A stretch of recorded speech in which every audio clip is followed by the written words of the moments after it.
Hi friends, welcome to Surya ads. Friends, last వీడియోలో చెప్పినట్టు ఈరోజు మేము శ్రీ దిబ్బేశ్వర స్వామి ఆలయంకి వెళ్ళాము. ఇది చాలా పురాతనమైన ఆలయం. ఈ ఆలయం దేవతలు నిర్మించారని చెప్తారు. ఈ ఆలయం ప్రస్తుతం ఆర్కియలాజికల్ సర్వే ఆఫ్ ఇండియా ఆధీనంలో ఉంది. ఈ ఆలయం ప్రాంగణం చాలా విశాలంగా ఉంది. ఆలయం చుట్టూ పచ్చదనంతో నిండి ఉంది.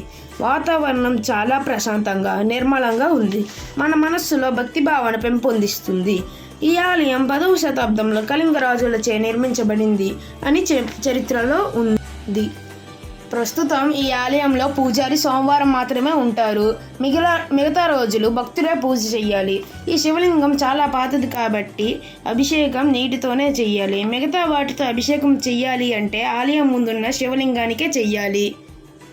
ఆలయం ఉదయం 9 నుంచి సాయంత్రం 5 వరకు తెరిచి ఉంటుంది.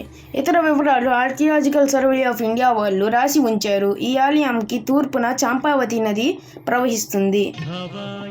చంద్రచూడాయ నిర్గుణాయ గుణాత్మనే కాలకాలాయ రుద్రాయ నీలగ్రీవాయ మంగళం వృషారూఢాయ భీమాయ వ్యాఘ్రచర్మాంబరాయ చ పశూనాం పతయే.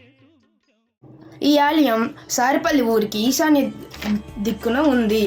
ఈ ఆలయం నుంచి చంపావతి నది చాలా దగ్గరగా ఉంటుంది. ఈ చంపావతి నది చాలా ప్రశాంతంగా బాగా ఉంటుంది. చుట్టుపక్కల గ్రామాల్లో శివమాల వేసిన భక్తులు శివదీక్ష విరమణ కోసం ఆలయానికి వస్తారు. ఓకే ఫ్రెండ్స్, ఈ వీడియో మీకు నచ్చినట్లయితే లైక్ చేయండి, షేర్ చేయండి, ఇంకా సబ్స్క్రైబ్ చేసుకోండి. మీరు ఈ ఆలయంకి వచ్చి ఆ దిబ్బేశ్వర స్వామి అనుగ్రహం పొందుతారని కోరుకుంటున్నాను. Thank you.